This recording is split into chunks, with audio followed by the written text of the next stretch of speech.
Welcome to my new vlog.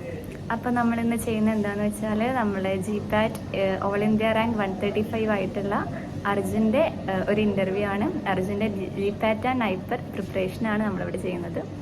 അപ്പോൾ GPAT and നൈപ്പറിനെ കുറിച്ച് ഞാനൊരു ചെറിയൊരു ഓവർവ്യൂ പറഞ്ഞുതരാം. GPAT എന്ന് പറഞ്ഞാൽ ഗ്രാജുവേറ്റ് ആപ്റ്റിറ്റ്യൂഡ് ഫാർമസി ടെസ്റ്റാണ്. അപ്പോൾ ഇത് നമ്മൾ എഴുതുന്നതെന്ന് വെച്ചാൽ നമ്മൾ ഉപരിപഠനത്തിന് വേണ്ടിയിട്ടാണ്. പോസ്റ്റ് ഗ്രാജുവേഷനൊക്കെ ചെയ്യാൻ വേണ്ടിയിട്ട് നമ്മൾ എഴുതുന്നൊരു എക്സാമാണ്.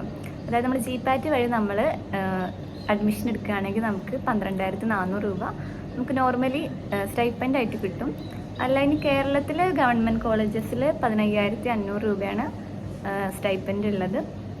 പിന്നെ GPATൻ്റെ വാലിഡിറ്റി എന്ന് പറഞ്ഞാൽ 3 വർഷമാണ്. ഇത് 2023 വരെ NT ആണ് നടത്തിയിരുന്നത്. ഇപ്പോൾ നടത്തുന്നത് NBMS ആണ്. അപ്പോൾ അതാണ് GPATനെ കുറിച്ച് പറയാനുള്ളത്. ഇനി നൈപ്പർ എക്സാം ആണെങ്കിൽ അത് national institute of pharmaceutical education and research, അങ്ങനത്തെ ഒരു 7 ഇൻസ്റ്റിറ്റ്യൂട്ട് ഉണ്ട് ഇന്ത്യയിൽ. അപ്പോൾ അവിടെ പഠിക്കാൻ വേണ്ടിയിട്ടാണ് നമ്മൾ നൈപ്പർ എക്സാം എഴുതുന്നത്. നൈപ്പർ JEE എന്നാണ് പറയുക, നൈപ്പർ ജോയിൻറ്റ് എൻട്രൻസ് എക്സാം. അപ്പോൾ ഇത് ഓരോ വർഷം ഓരോ കോളേജാണ് കണ്ടക്ട് ചെയ്യുക. അപ്പോൾ ഇപ്രാവശ്യം നൈപ്പർ മൊഹാലിയാണ് കണ്ടക്ട് ചെയ്തത്. അപ്പോൾ കൗൺസിലിങ്ങും കാര്യങ്ങളൊക്കെ അവിടെ ഇരുന്നു.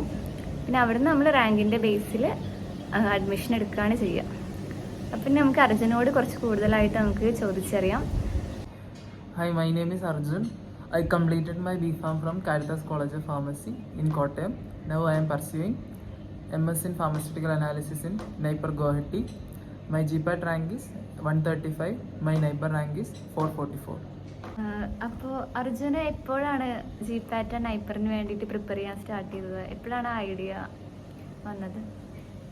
ഞാൻ 6th സെമസ്റ്ററിന് ശേഷം ഒരു 1.5 മാസം പഠിച്ചായിരുന്നു. ക്ലാസ് ഉണ്ടായിരുന്നു, അതിൻ്റെ ഇടയ്ക്ക് 1.5 മാസം പഠിച്ചു. അന്ന് എക്സാം എഴുതിയപ്പോഴത്തേക്കും 2024 എക്സാം എഴുതിയത്. അപ്പോഴത്തേക്ക് എനിക്ക് 444 റാങ്ക് കിട്ടി. അത് കഴിഞ്ഞ് 2025 8th സെമസ്റ്റർ എക്സാമിന് ശേഷം എക്സാം കഴിഞ്ഞിട്ട് ഒരു 2 മാസം ഗ്യാപ്പ് ഉണ്ടായിരുന്നു. അപ്പോൾ ഇരുന്ന് GPAT പഠിച്ചു. അത് ആ ഇയർ, അതായത് ഈ ഇയർ 2025 135 റാങ്ക് ഉണ്ട്. നൈപ്പറിന് 444. 2025 GPAT എക്സാം കഴിഞ്ഞിട്ട് 10 ദിവസം കഴിഞ്ഞിട്ടാണ് നൈപ്പർ എക്സാം ഉണ്ടായിരുന്നത്. അപ്പം സെയിം പ്രിപ്പറേഷൻ തന്നെയാണ്. നൈപ്പറിന് വേണ്ടി എക്സ്ട്രാ ഒന്നും പ്രിപ്പയർ ചെയ്തിട്ടില്ല. GPATൻ്റെ അതേ പ്രിപ്പറേഷൻ തന്നെയാണ് നൈപ്പറിനും. ആ ഇയർ, അതായത് 2025 നൈപ്പറിൽ എക്സാം എഴുതി. നൈപ്പർ JEE 444 റാങ്ക് കിട്ടി. എന്തെങ്കിലും സ്പെസിഫിക് റൊട്ടീന് ഫോളോ ചെയ്തിരുന്നോ എക്സാം പഠിക്കുന്ന സമയത്ത്? റൊട്ടീൻ എന്ന് വെച്ചാൽ ടൈം ടേബിൾ അങ്ങനെ ഇല്ലായിരുന്നു. റാൻഡമായിട്ട് ചിലപ്പോൾ രാവിലെ കുറച്ച് നേരം പഠിക്കും, പിന്നെ കോളേജ് കഴിഞ്ഞ് വന്നിട്ട് വൈകിട്ട് പഠിക്കും. അങ്ങനെയാണ്. യൂട്യൂബ് ചാനൽ JDC എന്ന് പറഞ്ഞ യൂട്യൂബ് ചാനലുണ്ട്. അവർ വീഡിയോസ് യൂട്യൂബിൽ ലൈവ് സ്ട്രീമിങ് ചെയ്യുന്നുണ്ട്. അതൊക്കെ നോക്കുമായിരുന്നു. അങ്ങനെയാണ് പഠിച്ചത്. പിന്നെ സ്വന്തമായിട്ടുള്ള നോട്ട്സ് ഉണ്ടായിരുന്നു, അത് വെച്ചിട്ടാണ് പഠിച്ചുകൊണ്ടിരുന്നത്. എന്തെങ്കിലും ഏതൊക്കെ ബുക്സാണ് റെഫർ ചെയ്തിരുന്നത്? ബുക്സ് അപ്പോൾ ഓരോ സബ്ജക്റ്റിൻ്റെ അനുസരിച്ചിട്ട് പറയാം. ഫാർമക്കോളജിക്ക് ആണെങ്കിൽ എൻ്റെ സ്റ്റാൻഡേർഡ് ബുക്ക് KD ത്രിപാഠി, അത് മാത്രം റെഫർ ചെയ്താൽ മതി. ഞാനതാണ് ചെയ്തത്. പിന്നെ ഫോമുലേറ്റീവ് ഫാർമസിക്ക് ആണെങ്കിൽ ലാക്മാൻ ടെക്സ്റ്റ് ബുക്ക് ഉണ്ട്. ഫിസിക്കൽ ഫാർമസ്യൂട്ടിക്സിനാണെങ്കിൽ CVS സുബ്രഹ്മണ്യം. പിന്നെ ഫാർമസ്യൂട്ടിക്കൽ കെമിസ്ട്രിയുടെ official text book Morrison and Boyd ആണ്. പക്ഷേ അത് ഞാൻ റെഫർ ചെയ്തിട്ടില്ല. ഞാൻ വേറെ നോട്ട്സുകളാണ് റെഫർ ചെയ്തത്. നമുക്ക് B.Pharm നോട്ട്സ് അതുപോലെ കുറച്ചുകൂടെ ആപ്ലിക്കേഷൻ ലെവലിലുള്ള കാര്യങ്ങളാണ് ചോദിക്കാറുള്ളത്. അതായത് inductive effect, mesomeric effect, resonance effect, അതിൻ്റെയൊക്കെ ആപ്ലിക്കേഷൻ ലെവലിലുള്ള ക്വസ്റ്റ്യൻസാണ് ചോദിക്കുന്നത്. അപ്പോൾ അതിന് നമ്മുടെ B.Pharm നോട്ട്സ് പോലെ വേറെ കുറച്ച് യൂട്യൂബ് വീഡിയോസൊക്കെ റെഫർ ചെയ്യേണ്ടി വരും. പിന്നെ ഏത് സബ്ജക്റ്റാണ്? പിന്നെ ഫാർമക്കോഗ്നോസിക്ക് ആണെങ്കിൽ കൊക്കാട്ടയാണ് ടെക്സ്റ്റ് ബുക്ക്. ബിറൻഷായും റെഫർ ചെയ്യാം, രണ്ടും നല്ലതാണ്. പിന്നെ ഏത് സബ്ജക്റ്റാണ്? പിന്നെ മൈനർ സബ്ജക്റ്റുകളാണുള്ളത്. അതായത് പാത്തോഫിസിയോളജി, ജൂറിസ്പ്രുഡൻസിനാണെങ്കിൽ NK ജെയിൻ്റെ ടെക്സ്റ്റ് ബുക്ക് നോക്കാം. ബയോകെമിസ്ട്രിക്ക് ആണെങ്കിൽ സത്യനാരായണൻ എന്ന് പറഞ്ഞിട്ട് ടെക്സ്റ്റ് ഉണ്ട്, അത് നോക്കാം. പിന്നെ ഫസ്റ്റ് സെമസ്റ്ററിലെ അനാലിസിസിന് 7th സെമസ്റ്ററിലേക്ക് അനാലിസിസിനാണെങ്കിൽ ചത്വാൾ ടെക്സ്റ്റ് ബുക്ക് ഉണ്ട്, അത് നോക്കാം. പിന്നെ അടുത്ത സബ്ജക്റ്റ് ജൂറിസിന് റെഫർ ചെയ്തത് NK ജെയിൻ്റെ ടെക്സ്റ്റ് ബുക്കാണ്. അത് വളരെ ഇമ്പോർട്ടൻ്റ് ആയിട്ടുള്ള സബ്ജക്റ്റാണ്. കഴിഞ്ഞ 2 വർഷം എക്സാം നടത്തിയത് NBMS ആണ്. അവർ ഈ ജൂറിസ്പ്രുഡൻസിൽ നിന്ന് നല്ലപോലെ ക്വസ്റ്റ്യൻസ് ചോദിക്കുന്നുണ്ട്. 2025 എനിക്ക് തോന്നുന്നു 7-8 ക്വസ്റ്റ്യൻസ് വന്നത് ജൂറിസ്പ്രുഡൻസിനാണ്. ഫോർമുലേറ്റീവ് ഫാർമസിയിൽ നിന്ന് സാധാരണ കുറേ ക്വസ്റ്റ്യൻസ് വരുന്നതാണ്. പക്ഷേ കഴിഞ്ഞ വർഷം ഒരു ക്വസ്റ്റ്യനോ 2 ക്വസ്റ്റ്യനോ എന്തേ വന്നിട്ടുള്ളൂ. ജൂറിസിൽ നിന്നാണ് കൂടുതൽ ക്വസ്റ്റ്യൻസ് ഇപ്പോൾ റിപ്പീറ്റ് ആയിട്ട് ചോദിക്കുന്നത്.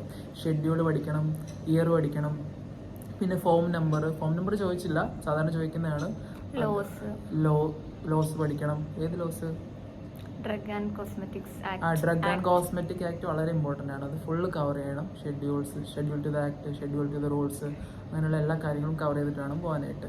പിന്നെ അടുത്തത് പാത്തോഫിസിയോളജിക്ക് ഹർഷ് മോഹൻ ടെക്സ്റ്റ് ബുക്കാണ് സാധാരണ റെഫർ ചെയ്യുന്നത്. പിന്നെ ബയോകെമിസ്ട്രിക്ക് ആണെങ്കിൽ സത്യനാരായണൻ ടെക്സ്റ്റ് ബുക്ക് ഉണ്ട്. പിന്നെ റെഫർ ചെയ്യുമ്പോൾ എപ്പോഴും സ്റ്റാൻഡേർഡ് ടെക്സ്റ്റ് ബുക്ക് തന്നെ റെഫർ ചെയ്യാൻ നോക്കുക. സ്വന്തമായിട്ട് നോട്ട് ഉണ്ടാക്കി പഠിക്കുന്നതായിരിക്കും നല്ലത്. അതും സ്റ്റാൻഡേർഡ് ടെക്സ്റ്റ് ബുക്സ് റെഫർ ചെയ്തിട്ട്. ഓക്കെ. മൈക്രോബയോളജി, എഞ്ചിനീയറിങ്ങിനാണെങ്കിൽ റെഫർ ചെയ്യുന്നത് CVS സുബ്രഹ്മണ്യൻ ടെക്സ്റ്റ് ബുക്കാണ്. മൈക്രോബയോളജിക്ക് റെഫർ ചെയ്യുന്നത് ഞാൻ ടീച്ചേഴ്സ് തന്ന നോട്ടാണ് റെഫർ ചെയ്തത്, വേറെ നോക്കിയിട്ടില്ല. ഇൻഡസ്ട്രിയൽ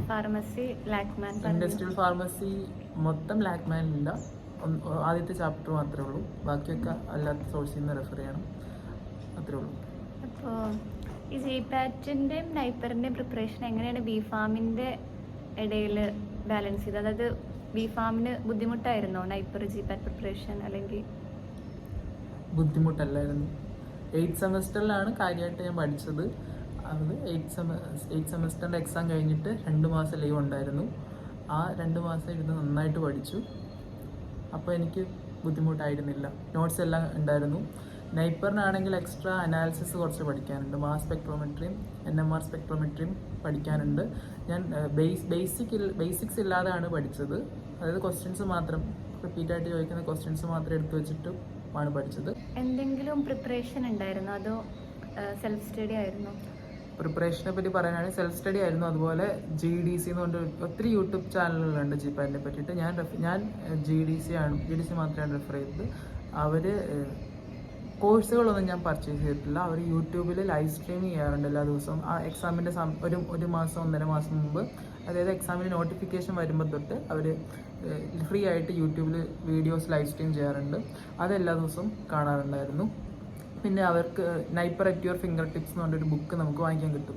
GDCക്ക് അവർക്ക് പ്ലേ സ്റ്റോറിൽ ഒരു ആപ്പ് ഉണ്ട്, അത് ഡൗൺലോഡ് ചെയ്തിട്ട് നമുക്ക് അതിൽ പോയിട്ട് NIPER at your finger tips, അതുപോലെ തന്നെ GPAT at your finger tips, അങ്ങനെ കുറേ ബുക്കുകളുണ്ട്. ഞാൻ വാങ്ങിച്ചത് NIPER at your finger tips ആണ്. അതിൻ്റെ പ്രൈസ് 1000 to 1200. അവർക്ക് ഒബ്ജക്റ്റീവ് ബുക്കും ഉണ്ട്, തിയറി ബുക്കും ഉണ്ട്. ഇത് രണ്ടും വാങ്ങിക്കുന്നത് നല്ലതായിരിക്കും. നൈപ്പർ പ്രിപ്പയർ ചെയ്യുന്ന എല്ലാവരുടെ അടുത്തും ഉണ്ടാകുന്നൊരു ടെക്സ്റ്റ് ബുക്കാണിത്. അതിവിടെ വന്നപ്പോഴാണ് ഞാൻ മനസ്സിലാക്കിയത്. എല്ലാവരുടെ അടുത്തും ഉള്ള ഒരു കോമൺ ബുക്കാണ്. അപ്പോൾ പ്രിപ്പയർ ചെയ്യുന്നവർ എന്തായാലും ആ ഒരു ബുക്ക് വാങ്ങിച്ചാൽ നിങ്ങൾക്ക് ഉപകാരപ്പെടും. പിന്നെ ഏതൊക്കെ സബ്ജക്റ്റിലാണ് കൂടുതലായിട്ട് നമ്മൾ ഫോക്കസ് ചെയ്യുന്നത്? നമ്മൾ സബ്ജക്ട്സിനെ 2ആയിട്ടാണ് ക്ലാസ് ചെയ്യുന്നത്. മേജർ സബ്ജക്ട്സും മൈനർ സബ്ജക്റ്റും. മേജർ സബ്ജക്റ്റിൻ്റെ അകത്ത് വരുന്നത് 3 എണ്ണമാണ്. Pharmacology, pharmaceutical chemistry, pharmaceutics. Minor സബ്ജക്റ്റിൻ്റെ അകത്താണ് കോഗ്നോസിയും അതർ സബ്ജക്ട്സ് എന്ന് പറയും. ബാക്കി എല്ലാ സബ്ജക്ട്സും മൈനർ ആണ്. പക്ഷേ നല്ല ക്വസ്റ്റ്യൻ വരും. അതെ, ജൂറിസ്പ്രുഡൻസ് കഴിഞ്ഞ 2 വർഷം തൊട്ട് മൈനറിൽ നിന്ന് മേജറിലോട്ട് മാറിയിട്ടുണ്ട്. ഒഫീഷ്യലായിട്ട് മാറിയിട്ടില്ല, പക്ഷേ ക്വസ്റ്റ്യൻസ് നന്നായിട്ട് വരുന്നുണ്ട്. പിന്നെ കൺസിസ്റ്റൻസി ഉണ്ടായിരുന്നോ പഠിക്കുന്ന സമയത്ത്?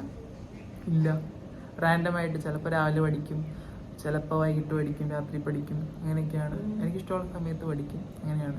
ഒരു കൺസിസ്റ്റൻസി ഉണ്ടായില്ല. GPAT ആൻഡ് നൈപ്പർ പ്രിപ്പറേഷന് വേണ്ടിയിട്ട് എക്സ്റ്റേണൽ ആയിട്ട് എന്തെങ്കിലും ഹെൽപ്പ് കിട്ടിയിരുന്നോ?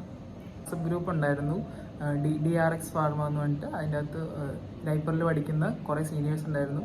അവർ ഒത്തിരി ഹെൽപ്പ് ചെയ്തിട്ടുണ്ട്, നോട്ട്സ് തന്നിട്ടുണ്ട്, അഡ്വൈസുകൾ ഒത്തിരി തന്നിട്ടുണ്ട്. ഇതിൽ അവർ ഓരോ കാര്യങ്ങളും, അതായത് അപ് ടു ഡേറ്റ് ആയിട്ട് അവർ നോട്ടിഫിക്കേഷൻസും കാര്യങ്ങളെല്ലാം അപ്ലോഡ് ചെയ്യാറുണ്ട്.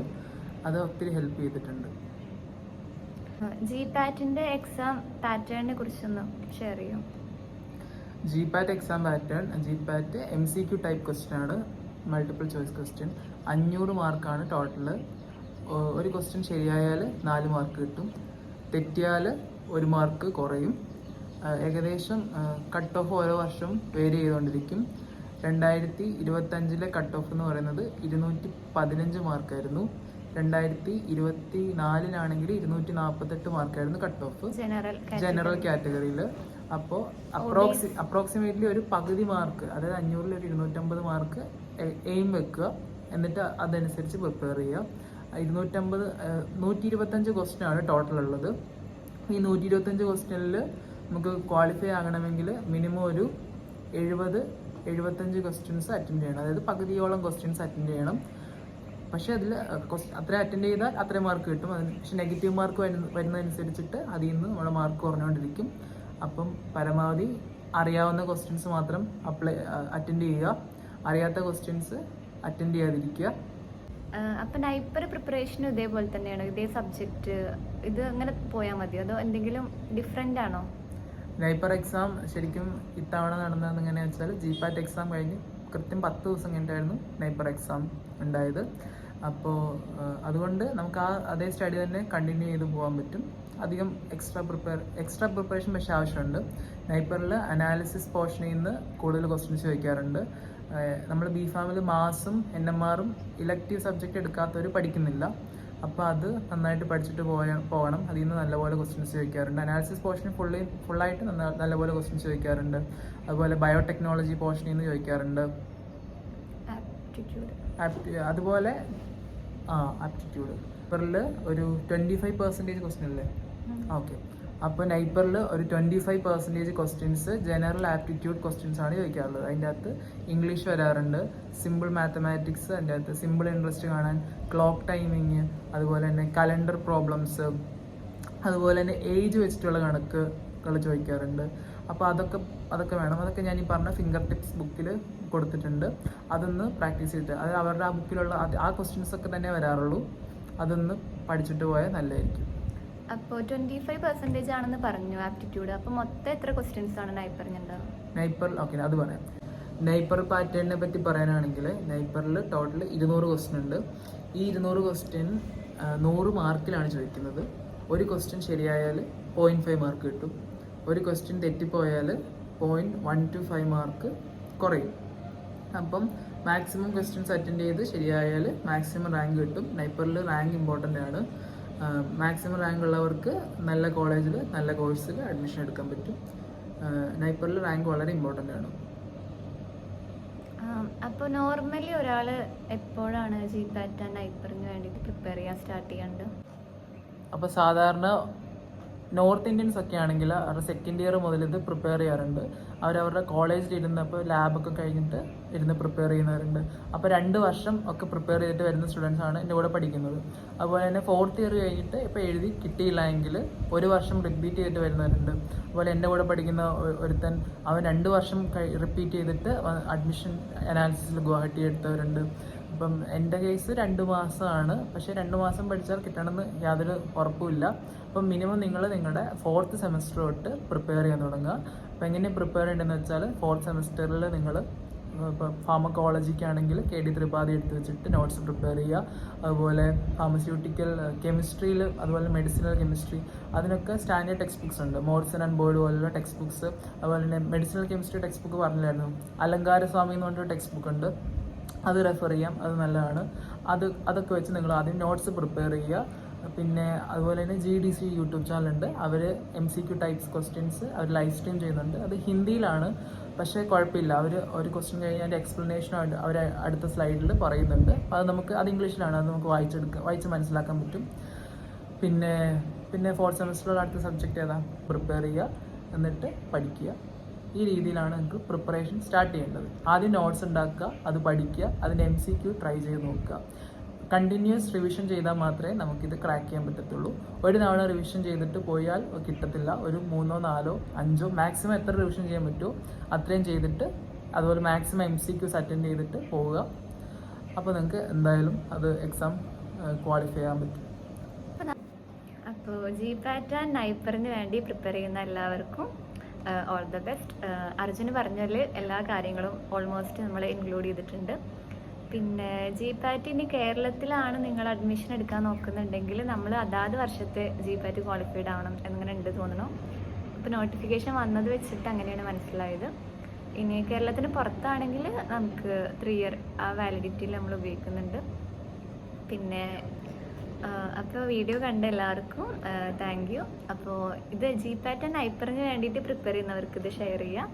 അപ്പോൾ അതുപോലെ ഞങ്ങൾ ഈ വീഡിയോ എടുക്കുന്നത് നൈപ്പർ ഗുവാഹട്ടി ക്യാമ്പസിൽ ഇരുന്നിട്ടാണ്. അതെ, ഒരു പ്രൗഡ് മൊമെന്റ് ആണ്. നൈപ്പർ ഗുവാഹട്ടിയിലെ അറ്റാൽ ഇൻക്യുബേഷൻ സെന്ററിൽ ഇരുന്നിട്ടാണ് നമ്മളിപ്പോൾ ഈ വീഡിയോ ചെയ്യുന്നത്. അപ്പോൾ എല്ലാവർക്കും ബെസ്റ്റ് വിഷസ്.